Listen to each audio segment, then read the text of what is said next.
Cho Ramaswamy, do you really see a third front-like leader emerging after this election?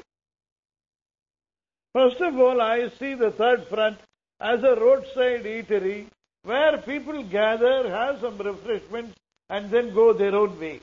It is not a place where people stay for a sufficient length of time. And two, no third front party is going to agree on a particular candidate. That's right.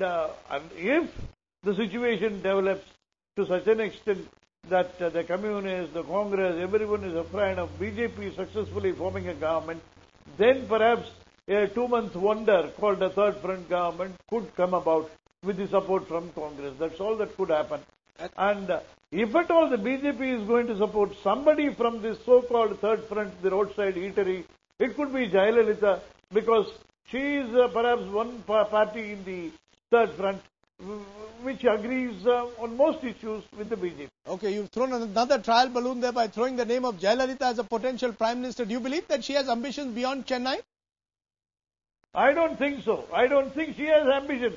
But since so many names are being thrown in, why ignore Tamil Nadu? Give one to Tamil Nadu also. Okay, we'll give one to Tamil Nadu. In fact, every state perhaps has a Prime Ministerial candidate of their own. But, the fact is, the reason why we are discussing this is because it is increasingly becoming clear that the two major alliances are nowhere close to forming the 272 mark.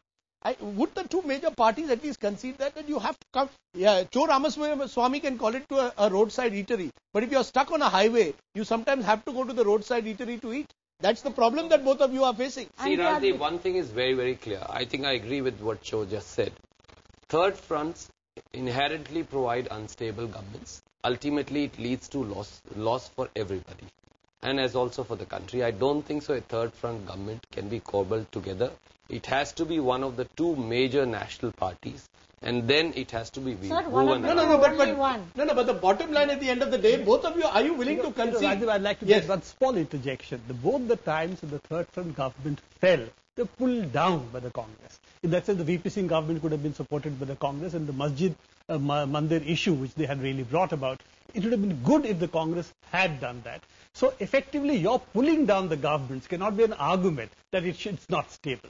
Now, the question is, did not pull down the government. How is this third front going to be stable when you've got a Mayawati? You'll also need a Mulayam to probably join. And if you need a long... Rajdeep, we have been having this kind of scenario for the last 10 years. And we have had stable government in spite of that. Rajdeep, why is it only a third front issue? Look at a scenario in this country. You have Mayawati, you have Mulayam, you have Lalu, you have Nitish, you have BJD, you have all the other small 1122, Assad and Om Prakash Chautala. Are they really going to provide a stable government to this country?